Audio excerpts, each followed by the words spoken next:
Hi there, my name's Simon Drew, and I'd like to welcome you to the Practical Stoic Podcast, where I give you practical Stoic advice for modern times. If you'd like to learn more about Stoicism, or if you want some added inspiration in your day, just go to my website.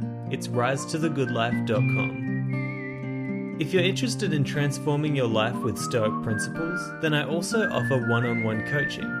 To book your first free session, just head to risetothegoodlife.com/coaching and follow the links. But for now, enjoy this episode. Hi there, my name's Simon Drew, and welcome to the Practical Stoic Podcast. Now, today I've got a real treat for you guys because I just interviewed William Ferrialo. And if you don't know who this guy is, then I'll read you a little bit about him and you can get a bit of context. So, William Ferrialo received his PhD in philosophy from the University of Oklahoma in 1997. And since that time, he's been teaching philosophy at San Joaquin Delta College in Stockton, California. He's written 2 books, and one of them is called Cynical Maxims and Marginalia, and the second one you guys might know of, and it's called Meditations on Self-Discipline and Failure, Stoic Exercise for Mental Fitness. And I'll include the links to where you can buy his books in the show notes, because I really hope that you guys get his book on Stoicism in particular, because this interview was so impressive to me. He was really dropping so much information, and everything that he was saying was incredibly practical. So I know that you guys are going to get so much out of what he says. And so without any further ado, I really hope you enjoy this interview with William Ferrialo. So, Will, I've been really excited to have this interview with you because I really think that you'll have some interesting perspectives about Stoicism and how it can really help people in their day-to-day lives. You know, I've read a little bit of an intro about you already, but I'm sure that the listeners would also love to hear it from you. So why don't you tell us a little bit about yourself and what you do? Okay, well, first I want to thank you for having me on the podcast. I really appreciate it. Really appreciate the opportunity. I'm a pretty uninteresting guy, but I'll fake it. I'm a professor at San Joaquin Delta College in Stockton, California. I've been there for about 21 years. I've been heavily involved in studying Stoicism and writing about Stoicism for about the last, 18 years or so. Mm-hmm. And lately I've been particularly interested in getting some attention for this new book that I have out, and I've been participating in some of the the groups on Facebook and on LinkedIn and stuff like that. But if there's anything specific you're interested in, feel free to ask me anything you'd like. Right now I'm just here at home in Lodi, California, right up the road from Stockton, where I teach.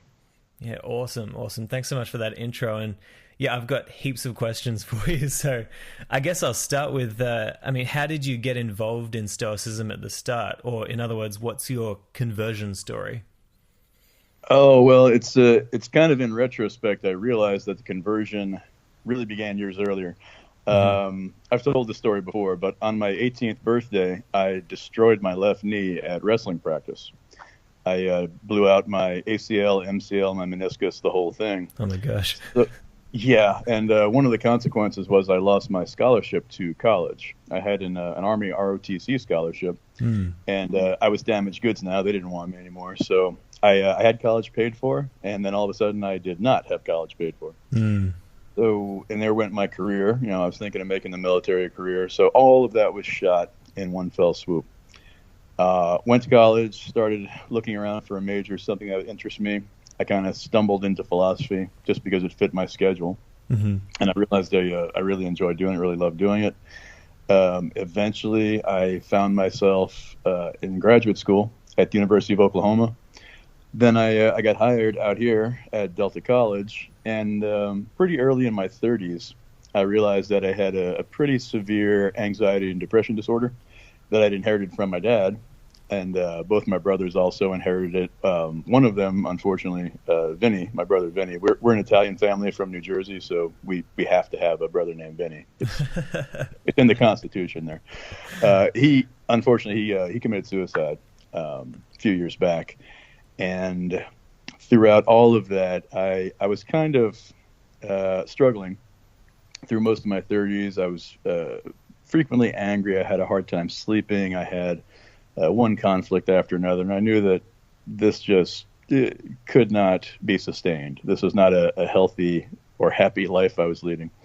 And I bumped into the Discourses of Epictetus and began reading it, and wasn't too far into it when I realized that this had to be part of the program. This had to be part of getting my mind back under my control and getting my behavior back to something that is sustainable, that is not going to lead me to either early death or prison or whatever the case might be.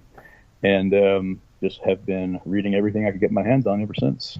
So, yeah, and I'd love to hear from you. Like, what do you think were the most helpful principles that you saw really early on in your study of Stoicism that really made you think that, okay, this is going to be really helpful for me getting through these incredibly trying times? Yeah, the very first thing, if you open the Enchiridion, which is kind of the condensed version of the Discourses, the very first meditation in the Enchiridion tells us to focus on the fact and understand the fact that there are some things that are within our control and there are some things that are not. And we drive ourselves crazy. We invite anger and frustration and all sorts of other unhealthy mental states when we obsess about things that we have no control over. We'd be much better off focusing all of our mental energies on that which we do control, which is more or less what the Stoics call the prohairesis, the faculty of deliberation and choice, the will. That's really, if you don't get that, the rest of Stoicism probably won't do you much good. That's the centerpiece right there, in my view. Yeah, absolutely. I think I can resonate with that so much because that really has been the biggest principle for me in my life that just made so much sense. As soon as I read it, I was kind of like, wow, where has this idea been my whole life? And it is so incredibly helpful whenever you have something that's really pushing you down in life, or you feel like you can't get out of something. It's so helpful just to sit back and say, okay, what can I control? What do I have no control over? And if you, as you say, if you will put all your focus on what you can control, it is so helpful for anyone. And I wanted to ask, like, everybody kind of has their own idea of what Stoicism is based on how much they've read or what they've heard about it. But what does Stoicism mean to you? Like, as a whole, what is Stoicism to you? Stoicism is, it's a eudaimonistic philosophy. Now, that's fancy philosopher talk for it's a philosophy of life. It's a philosophy of how to guide your life so as to flourish, so as to live as well as you can and do as well as you can. It's not about abstruse metaphysics. It's not about, recondite issues in epistemology. All that stuff's interesting. But Stoicism is a practical philosophy at heart.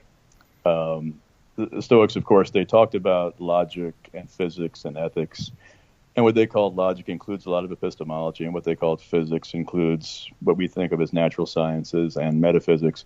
But really, all of that, in my view, is in the service of the ethics, the program of personal guidance, personal governance. So the purpose of Stoicism is self-rectification, and we improve ourselves by attaining wisdom, by acquiring the other virtues, courage, temperance, or self-discipline. We learn to become just in our dealings with other persons and with ourselves. But the idea is to live well, to live in a rational, healthy, and hopefully happy fashion. Yeah, I love that, and I love this idea of self-rectification, like really looking at yourself and looking at what you can improve in your life. And I think it was it Musonius Rufus who said something like, a session with a philosopher should be almost painful. You should go out there in pain because the philosopher has told you that you need to fix this about yourself and you need to fix this. It shouldn't be necessarily a pleasant experience. You should go out of there being hurt by how much you're not living up to your potential in life. And this might be a pretty good segue, because I wanted to ask, like, for those who have studied Stoicism, it's pretty clear that the main Stoics believed that the only true purpose of philosophy is to make people's lives better, to give us these tools to actually live a richer life. So as a person who's studied philosophy and as a person who is currently teaching philosophy, how do you feel about the current state of philosophy today? Like, do you feel like the focus, or at least the perception of philosophy, has moved away from that purpose of helping people to live better lives? Yes, I think it largely has. Philosophy has ceded a lot of ground to psychology and psychiatry and perhaps other disciplines. Mm-hmm. It was Epicurus, who, of course, is not a Stoic, but it was Epicurus who said, I'm paraphrasing here, but it was something like, worthless is the work of any philosopher that does not improve one's life. But philosophy in the ancient world was primarily about practical concerns. Yeah. These days, there's an awful lot of ivory tower philosophy. There's an awful lot of stuff that gets published in journals that has either no application to actually living our lives, or its application is so oblique, it's so indirect, that you pretty much have to be a philosopher to figure out how to connect it up with, governing yourself. And I think that's unfortunate. I'm all for knowledge for its own sake. I've got no beef with that. Mm-hmm. But if that's all philosophers are doing, or if that's all a particular philosopher is doing, that philosopher is pursuing the profession in a way that would not be fulfilling for me. If I can't put it into practice, and I can't show my students how to put it into practice, it's not clear that it's particularly valuable. Yeah, so I completely agree. I think that with what you're currently doing at the moment with your book and everything, it's clear that you're the kind of philosopher who really is involved in teaching people these principles that can help them, not just talking about wisdom for the sake of wisdom, but actually giving people tools that they can use in their life. And you've recently launched your book called Meditations on Self-Discipline and Failure, with the subtitle of Stoic Exercises for Mental Fitness. And that's correct. I love this idea of mental fitness, because I believe that in the same way that you can train the body to be physically fit, you can absolutely train the mind to be mentally fit and strong and unbreakable. And Stoicism is one of the greatest philosophies to help anyone achieve this. So I was wondering, what does it mean to you to be truly mentally fit? And could you give us an example of some exercises from your book that can help somebody to achieve this? Sure, and this is exactly what I had in mind. I've been interested in physical fitness for a long time. I was a jock in high school. I played football, I wrestled, I was a boxer, and I've always been interested in trying to keep fit. I'm almost 50 years old now, so at some point you're fighting gravity. Yeah, I still work out pretty assiduously, pretty regularly, and of course there is something analogous that happens with respect to our cognitive faculties, our reason. We are so frequently challenged to become kind of lax about allowing our mind to be driven by events, external events, by emotions that may or may not be healthy. It really is important to learn how to notice what your triggers tend to be, what tends to trigger anger, frustration, fear. It's important to learn to introspect about what trains of thought tend to occur when certain external events happen, and to train yourself to not only notice the trigger, but also to respond to the trigger in rational fashion.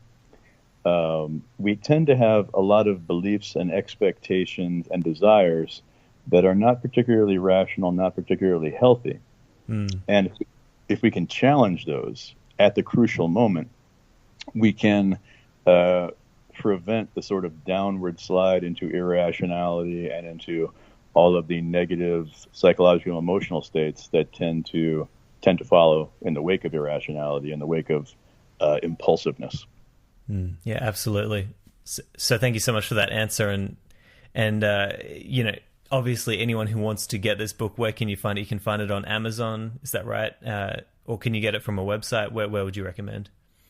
Probably the best place to go is Amazon here in U.S. and also UK. You can get it at Barnes & Noble.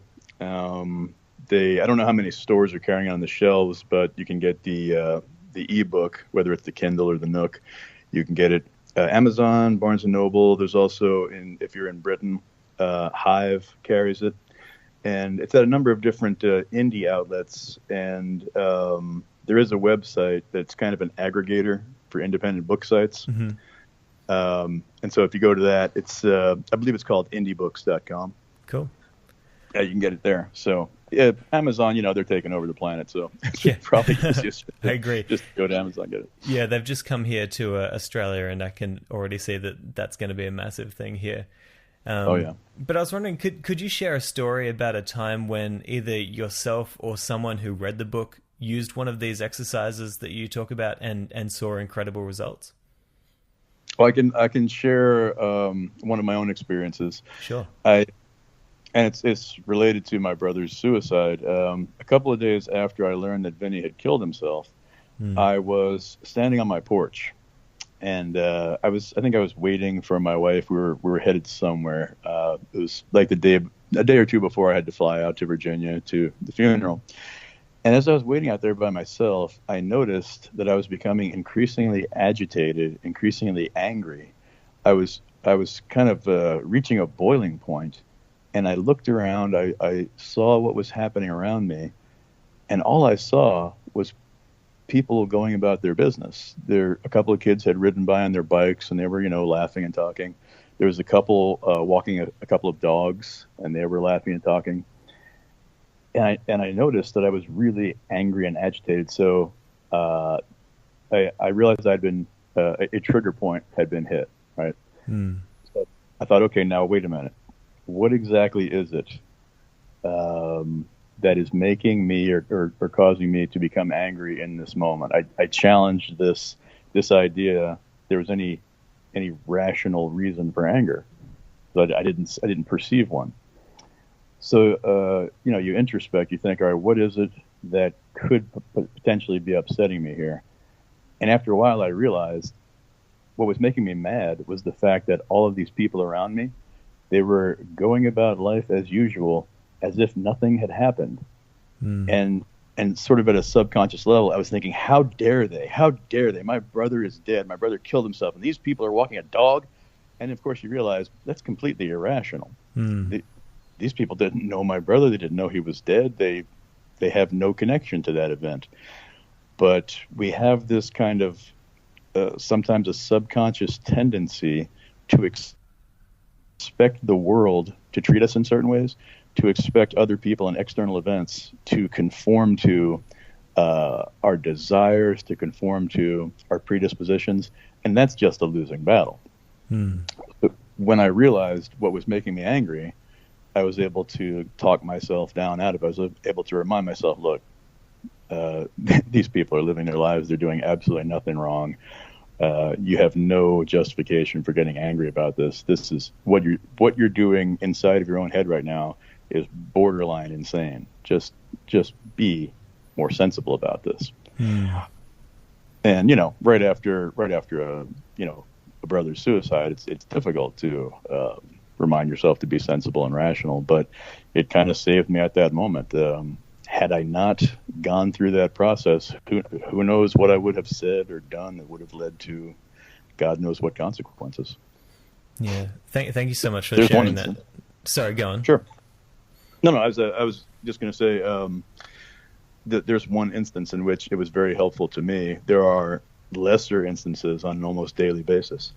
As for whether it's helped anyone else or to what extent it's helped anyone else, I haven't gotten that exactly that kind of feedback. But maybe as a result of this interview, maybe people will contact me and let me know how it has they've used it.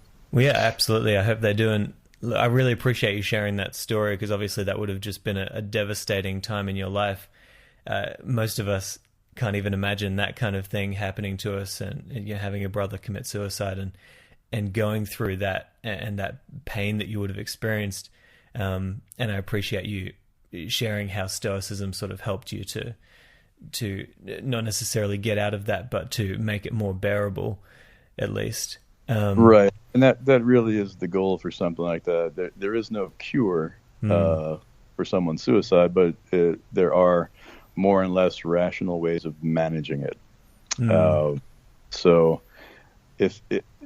I guess the argument I would make is that if it can help me through that, it can help other people through similar kinds of challenges and traumas, through a divorce or through a financial downturn. There's not that many things compared to, a close family member suicide. There are worse things than that. And probably everybody listening has suffered things as bad as that. So I just want to reassure people that there is a way to manage your emotional response even to something like that. Absolutely. And, it's interesting because the Stoics actually talk, as I'm sure you know, they talk a lot about grief. And Seneca has some amazing rants that he goes on for so long, just talking about people who he knows who are grieving for 3 years, 4 years, constantly crying. He sort of talks about how to get over that. And as I said, not necessarily get over it, but to make it more bearable, or at least change from these potentially harmful emotions to something more positive, like experiencing gratitude for the time that you had with that person. And so I know that, what you were just talking about there, that'll also be really helpful for people while they are experiencing grief in their lives, which everybody will.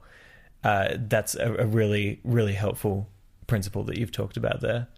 I hope it is. And it's also helpful to remind ourselves that, in the contemporary world, we experience death, most of us anyway, experience death and the kinds of things that will trigger grief far less frequently than people used to. I mean, it used to be, it was not uncommon that people would have 12 children and 6 of them would die, die as children. Yeah. It was not uncommon that, you would be faced with warfare on your front porch, ripping through your house. So I do think there is something like a contemporary tendency to maybe exaggerate the intensity of certain kinds of trauma because we are less accustomed to thinking about it than people in the ancient world and in the medieval world used to be. I don't know that many people who've died of plague, but it used to be not at all uncommon to know lots of people who died of plague, Yeah. So, I think maybe we have become a little bit psychologically and emotionally soft, myself included. And we probably ought to guard against that because there's no guarantee that the good times, the gentle times are going to last. Yeah, I agree. And that's a really interesting point because, yes, things have gotten so much easier for us in modern times. Like even if you go back 100 years, it would have been far more horrifying to live in those times than it would be right now. We just have so much given to us that it makes our lives so much easier than ever before in history. But in a way, as you say, that can exaggerate the negative impacts that we see in our life, the negative events that come into our life.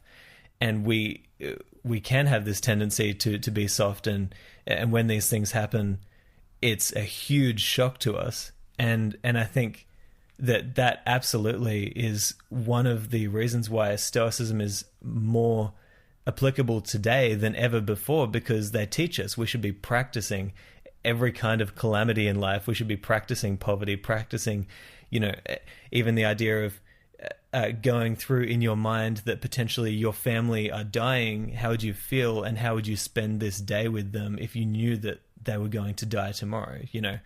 And so, right. And I'm sorry to interrupt you, and of course the Stoics, they advocated anticipating calamities and considering all the sorts of traumatic events that could potentially befall you and that will eventually potentially befall you. I think we have gotten awfully psychologically and emotionally fragile. Certainly here in America, where you've heard the expression "snowflakes," right? Yep. The millennials who are so easily triggered and so easily offended. I often want to pull them aside and say, "Listen, someone has said some words that you don't like hearing. It's not as if you just watched your family get slaughtered right in front of you, and now you're being dragged through the street in chains. Try to remember that used to happen to people, and still does happen to people in certain places. I always want to buy the offended snowflakes a plane ticket to South Sudan. Say, listen, I want you to go down there and tell these kids your problem. Tell these kids living in refugee camps and subsisting on a handful of rice a day. Tell them about how someone said some syllables that upset you. See how much sympathy you get. Absolutely. And this is a really interesting time, and I think obviously it would be wrong to say to people that you shouldn't get upset about things to the point where you take action and try to change those things that are obviously affecting society in a negative way. Like, it's a positive thing to have the opinion that, yes, we can do better than this, and we can be more accepting to people, we can be kinder to people, we can have a better society.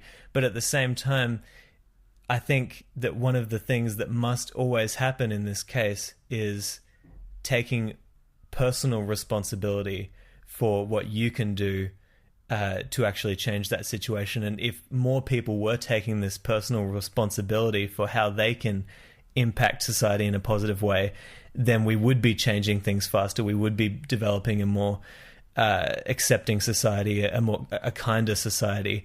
And so maybe I'd like to hear from you, like, how do you think that Stoicism can help us to change society in a positive way, but at the same time take that personal responsibility and act towards that ourselves? Well, I don't know that Stoicism is actually intended, at least not in the first instance, to change society in a positive way. I think the primary intent is to change oneself in a positive way, to enable oneself to adapt psychologically and emotionally to whatever society and the surrounding world throws at you. Now, it is correct that if everyone became more rational, if everyone became more courageous and more just and more temperate and more virtuous, sure, society would become a better place. But if one approaches any kind of socio-political or economic problem with the attitude, the way the world is wrong, the way the world is defective, and I can only respond to it if I am upset by it or if I am exorcised by it, I think that is not in line with Stoic teaching. The world always wins. The world will always have its way. If you wish to contend against the world, if you wish to wage war against the world, you're going to lose. It's going to be. Stoicism advocates that you paddle your own canoe. You manage yourself. If there are other people who are behaving in vicious fashion and unvirtuous fashion, it is always possible to talk to them, to attempt to reason with them. It is not possible directly to control their will, their judgment, their decision making. And if they will not respond in what you regard as a virtuous fashion, you still have to maintain your composure. You still have to maintain your rational self-governance. So on Facebook and on other social media, I see a lot of people expressing outrage about this group or that event, etc. And I always wonder if they think that the expression of outrage is supposed to positively impact what they are observing. It seems to me that I can work on some issue. I can work on trying my best to address a problem, but I'm always going to be more effective if I am rational rather than outraged, if I am rational rather than foaming at the mouth about it. So I think Stoicism is a philosophy of self-governance, and you can't compel others to want to govern themselves in the way that you think they ought to. You can advise them, but it's always open to them to say, "Hey, I'm doing this other thing. I think you're wrong. Your philosophy doesn't interest me, pal." Any philosopher who can't handle having people say, yeah, I'm not interested is not going to be very happy for very long or very content. Yeah, and I really agree with you that I've always felt like a complaint must also accompany action. So if you're going to be furious about something, then you better also be doing something to make that better, or at least trying to do something that will change that situation. Otherwise, I feel like it's kind of fruitless. And so I love what you're saying there. It all comes back to personal responsibility and actually taking this action and looking for what you can do, as opposed to trying to change the world, which I love what you said there. It will always win. That is so true. Yeah. You can get as furious as you want at the world. It's still much bigger and more powerful than you are.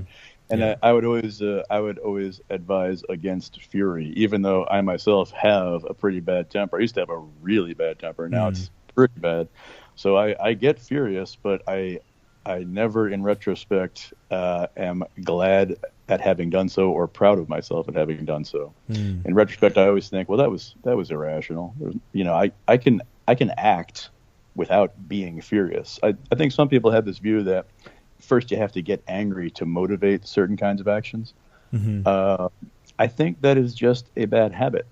It's a habit that I certainly have, but it seems to me that I'm perfectly capable of engaging in any action while in a reasonable state of mind that I'm capable of engaging in while I'm furious. And in fact, when I'm furious, there's a lot of things I'm not capable of doing. And rage, sustained rage, to the best of my knowledge, has never done anybody any good. You haven't done a group of people a favor when you've convinced them to become enraged and stay that way. They are very likely to do unfortunate things to others, to themselves. Whatever it is you want them to do, I say try to motivate that with rational argument, with reason as much as possible. Yeah, thank you for that. And speaking of which, on this topic, this week on the Wednesday podcast that I did, so every Wednesday I ask my whole audience to answer a question, and some of them will reply with their answers, and it's usually very helpful for the whole community. And this week's question was, which Stoic practices have helped you to overcome anger in your life? So speaking of fury and speaking of anger, what do you do when you feel that anger coming up inside of you, when you know you're about to flip a switch, and what Stoic practices or non-Stoic practices have helped you to sort of calm that anger and realize that it's pretty irrational? There's a framework I developed some years ago. I published a paper called the IDEA method, Stoic Counsel. And here's just briefly, here's how it works. I stands for identify the real issue. When you feel anger or fury arising, ask yourself, and you have to be honest about this, and you have to introspect carefully, what is it that is making me angry? If you think, well, it's this other person's behavior, it's what this other person has said, that can't make you angry without your complicity, right? If I instructed you right now to just spew curses and insults at me, it wouldn't make me angry. The words wouldn't make me angry because I know you're just doing what I asked you to do, to illustrate something. We always have it within our power if we practice mental discipline to refrain from getting angry. And again, I fail regularly, but ask yourself, why are you really upset? Identify the real problem. And then D refers to distinguish between internals and externals, what you can control, what you cannot control. Let's say some guy drives by me and, yells a curse word at me and flips me off. I can't control him, what comes out of his mouth, the direction his car is going. I can't control any of that. What I can control is my response to that. I can get angry right back at him like a 4-year-old, or I can reasonably say, all right, guy's upset about something. I need not join him in that. I don't have to descend to his mental level. And who knows, maybe I actually did something that provoked that. Maybe I drifted into his lane or something. I'll pay more careful attention. I don't need to get angry in response. E stands for exert effort where it can be effective, right? I can't, any effort I exert in the scenario I've just described to try and change that guy's mind is not likely to be particularly effective. But I can certainly behave effectively and respond effectively to my own frame of mind. I can govern myself. I can remind myself that I don't have to get upset and it doesn't have to ruin my drive to work and so on.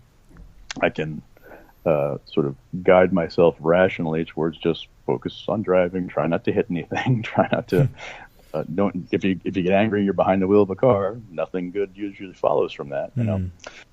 And then A refers to accept the rest, accept externals. I actually prefer Nietzsche's phraseology, amor fati.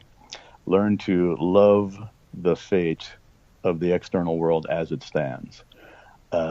We really ought not complain about the world as it is. Of all the ways that things could have turned out, of all the ways that the world could have gone, we live in one of the ways that seems very, very unlikely. We live in an anthropic universe that allows us to exist, to live, to have conversations over Skype using an iPhone. What are the odds that any of this would ever have happened? Now, whether you believe that things are conducive to intelligent life developing because there's a God or a designer, whether you think it's a matter of chance or happenstance, push all that aside for a moment. It is wildly unlikely that any of us would ever be here, get to draw a breath, get to live the lives that we're currently living. That ought to inspire gratitude. That ought to inspire a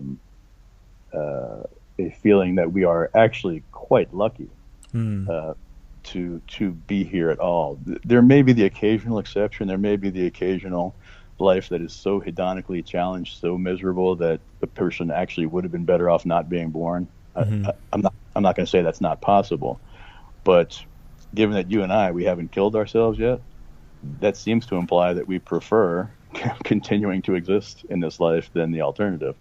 So if you start with gratitude for that, it's a lot easier to take the challenges and the occasional setbacks and so on. Every once in a while, just remind yourself, just take a deep breath and remind yourself, man, I can breathe in and out. I can eat food. It's not that bad, you know?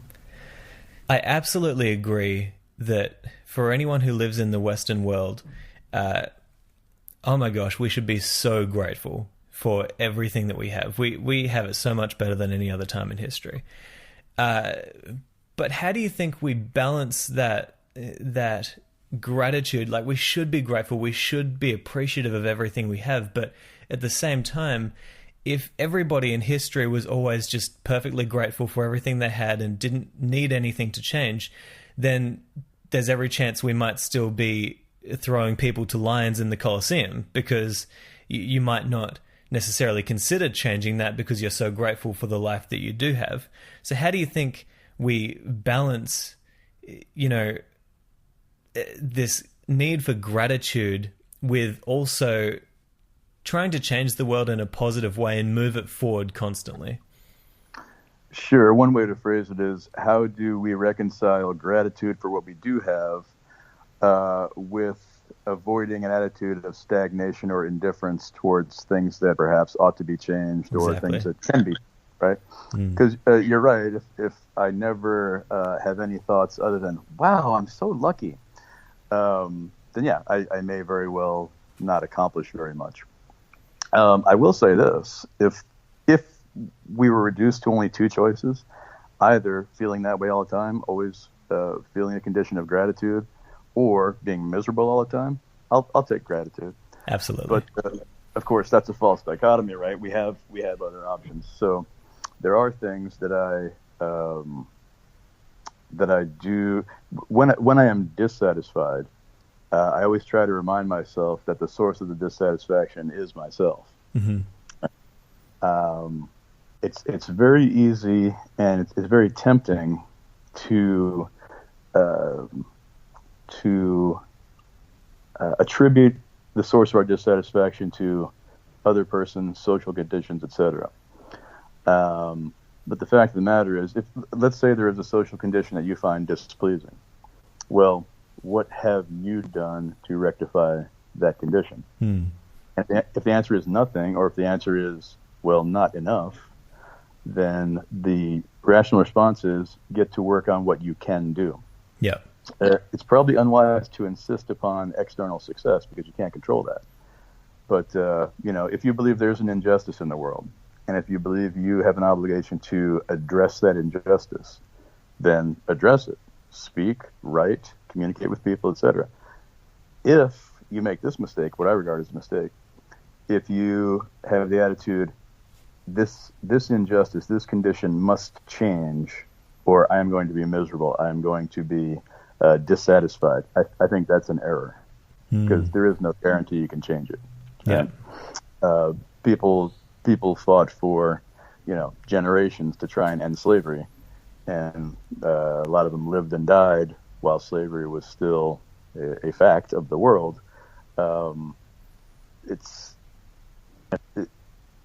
If you allow the fact that you were not able to change that to ruin the rest of your life and to ruin your relationship with family and friends, etc., that would be sort of doubly a shame, right? Now you've got this condition you find objectionable, and you become a person who's difficult to be around and a person who can't engage in healthy relationships with loved ones because you're miserable about this condition.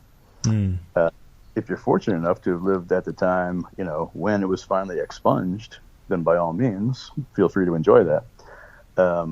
But to insist, no, I must be the person to end this, or I must be part of the movement that ends this injustice, this condition, I would not recommend that, because there simply are no guarantees regarding that kind of thing. Can you name a specific, what specifically, if you don't mind my asking you, do you have in mind as a condition that motivates you to want to do something about it?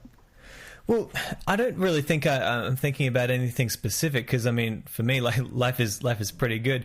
But I love what you're saying there, and I think if I can sort of summarize what you're saying is, obviously go to work taking action to change whatever you think is not right in society, and as long as you are actually putting in effort in what you can control to make that better, then that's a very positive thing. And as long as you don't expect that in your lifetime it will happen, and as long as you recognize that you are on a very big uphill battle, and that if it doesn't happen, then you can still be happy, then that's still a positive thing. So it's kind of like you want the world to change, but you don't need it to change in order to be happy. Right. Don't tether your contentment to this change occurring. Yeah. The only change that you can directly affect is a change in your own comportment, your own behavior, your own reasoning. If I say that, if I decide that in my lifetime terrorism must end, and if terrorism does not end in my lifetime, I will always have this hedonic hole within me, and I will always sustain a bit of misery within me. Well, then, I'm going to be miserable for the rest of my life, because it ain't going to happen. At least there's no good reason to think it will happen. That's just one example. Yeah. The world's a place, think of the generations of people who lived under the yoke, who lived and died for generations as slaves or as serfs or as playthings for some monarch. If those are conditions that can't be changed during your lifetime, here are your options. Be miserable about it, or try to govern yourself as best you can despite it. I opt for the latter. Yeah, and that's a particularly extreme example as well. But then at the same time, you look at people like Epictetus. He talked about that in the context of, you can take my body, but you can't take my mind. Nothing will ever take my mind or make me unhappy without my permission. And I guess I wanted to ask, you've already talked about heaps of Stoic practices that have helped you, but are there any other principles of Stoicism that you find particularly helpful that might be useful for people who are only just beginning to learn about Stoicism? There are certain principles and practices that I think are fairly easy to understand. You don't need to know a lot of history or background or theory. If you read through Marcus's Meditations, the first entry in book 2, it's either the first or second entry in book 2, it starts off by saying, well, every morning when you wake up, remind yourself that you're going to meet with, and then here's a litany of human foibles and failings. You're going to meet with people who lie and cheat and steal and deceive and so on. I don't think you have to understand a lot of philosophy or a lot about Stoicism just to sort of engage in that practice. Say, look, people are more or less, people are talking apes, and they do things that are irrational. They're driven by passions, and that's going to happen every day. Don't insist on walking with the angels when you live among talking apes. Just embrace the fact that there are going to be challenges and there are going to be difficulties. There are going to be lots of things that can provoke anger and frustration and so on, and just be on the lookout for it. When you feel it start to arise, just kind of take a moment, just pause internally, so to speak, and say, wait a minute. I don't really have to get angry about this. I'm beginning to feel frustrated because I'm in a traffic jam. But you know what? The frustration ain't going to dissipate the traffic jam.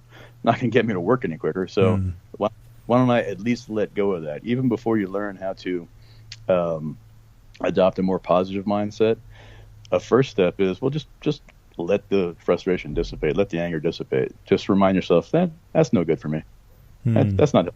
I'll let go of it. And later on, you figure out how to build more positive, more wholesome mental states. Yeah, I think that's a really, really good place to start for anyone who's just starting to learn about Stoicism. So thanks for sharing that. And I just have a few more shorter questions for you, and then we'll get you to share with us how people can get involved in what you're doing, where they can find your work and stuff like that. But if you could bring one Stoic back to life and take them out to coffee, who would it be and why? Well, if it's a Stoic, definitely Epictetus. I think I would really enjoy a conversation with him, although he would probably spend the whole conversation just berating me for what a pathetic loser I am and how weak I am. No, he was a tough dude, and he's certainly my favorite Stoic. I would be tempted to choose Diogenes, who was a Cynic philosopher. He would no doubt be really entertaining. He would do all sorts of shocking things. Wow. Engage in all sorts of taboos that I could watch people get shocked at. But yeah, I think either one of those two guys would be both entertaining and also very edifying. I think I could learn a lot from some time with those two rather tough taskmasters. I appreciate a tough taskmaster who kind of makes intense demands upon his students and holds them accountable to a fairly high level of performance. Yeah, I like that too. I think that would be really interesting to have that kind of conversation with one of them. Yeah. What books or resources would you recommend, apart from your own works, to somebody who is just starting to learn about Stoicism? Sure. I would I often recommend that people read some of the modern or contemporary stuff before they go and read Epictetus or Marcus Aurelius or Seneca. Couple of really good books to start with: William Irving's On the Good Life, The Ancient Art of Stoic Joy. Donald Robertson has a book called, I believe the title is The Philosophy of Cognitive Behavioral Therapy, and it's about how CBT and other therapies are rooted in Stoicism. It's a really nice introduction. John Sellers has some good stuff on Stoicism. I believe one of them is called The Art of Life or The Art of Living. Sellers, he's one of the guys who's in the running for smartest living Stoic philosopher or Stoic commentator, at least in my book. He's a really smart fellow. Yeah. So I would read those kinds of people. A.A. Long has some good stuff out there. Read those kinds of guys, and then I would approach the Discourses of Epictetus. Maybe start with the Enchiridion, because it's shorter and pithier. Then move to the Discourses. Then I would say Marcus Aurelius. Seneca is a little bit hit or miss for me. I mean, you need to read him. Some stuff, as you say, is really great and really easily applicable. Other stuff, I'm less impressed with when it comes to Seneca. And, other sources, ancient sources, are kind of hard to come by. You can get some of the fragments of Musonius and stuff like that. But I would start with people who are writing about our era, applying Stoicism to the contemporary world and contemporary issues. And then when you sort of reach back into the ancient Greco-Roman world, you can make more sense of what Epictetus is talking about, for example. Yeah, I think that's a good perspective, and that'll be really helpful for anyone who's really interested in diving deeper into it. Yeah, by the way, I should also mention, I'm sorry to interrupt you, but there's some really good Stoic groups online, Facebook, there's some on LinkedIn, and there's some, if you go to dailystoic.com, and I think it may have merged with modernstoicism.com. I think they might be in the same place now. Gregory Sadler writes a lot of stuff, and Massimo Pigliucci, who's also got a new book out, How to Be Stoic. They publish lots of stuff that is very accessible to people who don't know that much about philosophy and don't have much background, and they're both really smart fellows. Yeah, absolutely. So, anyone who's looking to learn more about that, just go straight to those websites. I might even put them in the show notes as well, so that people can just go straight there. Okay. And this last question before I ask you about any other messages that you want to say to the listeners, if you could send one text message to every person in the world, what would that text say? Try not to take it personally. Just I love it. When it comes to life in general, just try not to take it personally. The world is not kicking the crap out of you because it thinks you deserve it. The world kicks the crap out of everybody. Life is hard, and so whatever comes up, even if it seems personal, try not to take it personally. I think that's a good message, a really good message to end the podcast with. And so where should my listeners go from here? How can they follow you or become involved in what you're doing? This might not be the answer you're looking for. I don't want anybody following me. I want people to buy my book. Yep. That would be nice. And if they go to my academia.edu page, they can read for free. They can read everything I've ever written about Stoicism, and I write about other stuff too, philosophy of religion and metaphysics and things like that. The books you got to pay for. I've written 2 books. The first one's not really about Stoicism. It's actually more from a cynic perspective. My Stoicism heavily leans towards cynicism. I'm as much a cynic as a Stoic. But as for following me, look, I'm nobody. I don't just mean that in the sense that no one's ever really heard of me and I'm not a big name philosopher. I mean that in the sense that we're all really nobodies. You have to carve out your own path. You have to try and learn to apply any kind of philosophy, any kind of wisdom tradition. You have to learn how to apply it for yourself, from your own perspective, from your own experience. The whole idea of, following people or identifying an exemplar, it's useful at first. You find wise people and admirable and virtuous people, and you try to emulate them in certain ways. But first of all, I'm nobody to emulate. I'm a disaster. I have all sorts of flaws that are just horrifying. Secondly, what is useful for me and what resonates with me may or may not resonate with you, even if you're sort of inclined toward liking Stoicism. A passage from Marcus that meant nothing to me might hit home for you, and something that I just love from Epictetus might bounce right off of you. So look around. There are a lot smarter people than me out there who are doing Stoicism. John Sellers, Donald Robertson, Massimo Pigliucci, all the people I mentioned before. They're all smarter than I am. They're all better philosophers than I am, etc. So I'm on Facebook. I'm on LinkedIn. I have the academia page. So if people want to contact me, I'm happy to engage with them. But man, there are much smarter people out there than me. So I wrote a book that I hope helps people, and wouldn't mind making a couple bucks off of it. But that's where I leave it for me. Yeah. Well, look, I have no doubt that many people will buy your book as a result of this interview, because it's been so awesome. And I know we did this at last minute, but I've just been really impressed with the level of practicality in everything that you're saying. And there's so many things that people can take away from this interview. I mean, half of the questions that I asked, I didn't even know that I was going to ask. I just really wanted to dig deeper into your mind and get some more insights out of you because, a lot of it was just so helpful. So thank you so much for doing this interview. I'm so grateful for the time that you've given to us. So look, I'd love to have you back in the future, and I hope that everybody buys your book because if it's anything like this interview, then I'm going to be really excited. I know I've ordered it already. It's going to be here very soon. I can't wait to dig into it.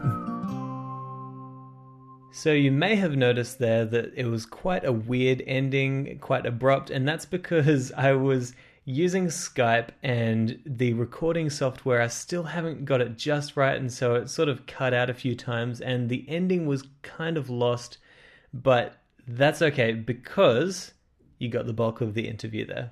And I think you'll all agree with me when I say that that was an awesome interview. Like, I really enjoyed everything that he was saying, and really he dropped so much really powerful information there that can be used in your day-to-day life. So I really hope that you guys can take something away from this interview that'll help you to live a better life. And I also hope that you go out there and grab his book because really, if it's anything like the interview, it's going to be absolutely awesome. And I'll talk to you next week, but until then, I hope that this episode has helped you on your rise to the good life. Ciao. Thank you so much for listening to this episode of the Practical Stoic Podcast. I hope that you've gotten a lot of value out of it, and I hope that it helps you to live a better life. If you have enjoyed the podcast, then don't forget to subscribe so that you'll be the first to know when there are new episodes. If you really love the podcast, then I would appreciate a positive review, whether that's on iTunes, Stitcher, Google Play, or wherever else you listen. Don't forget that if you're interested in one-on-one Stoic coaching, then you can head to risetothegoodlife.com/coaching to book your first free session today.